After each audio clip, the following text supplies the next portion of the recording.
Hi guys, আজকে দেখাবো আমাদের বাড়ি। এই দেখুন, এটা হলো আমাদের বাড়ি।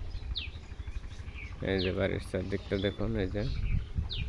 এই যে আমাদের বাড়ি আছে, গরু আছে অনেকগুলা। এই যে এটা হলো গাই দোয়াল। প্রতিদিন সকালে দুধ দেয় 4-5 কেজি। আরো এদিকে আরো আছে অনেক গরু। দেখুন, এই যে এদিকে আছে আরো 2টা গাই দোয়াল, সাথে বাছুর কি সুন্দর ঘুমিয়ে আছে।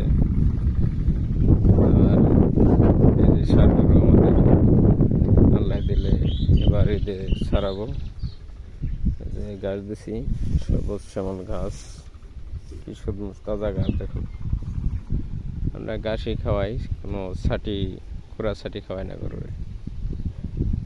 আর এই দেখুন, 4 সাইডটা দেখুন কি সুন্দর পরিবেশ, সবুজ শ্যামলে ভরা। চারদিকে সবুজ ঘাস আর ঘাস, আর দক্ষিণা বাতাস। কি সুন্দর বাতাস, আমাদের ফ্যান লাগে না, অনেক সুন্দর বাতাস। এই বাতাসে আম ধরছে, দেখুন কি সুন্দর আম গাছে আম বাতাসে তুলছে, কি সুন্দর তুলছে। তো আসবেন আমাদের মির্জানগর চরে, এসে দেখবেন, খুব ভালো লাগবে। আল্লাহ হাফেজ।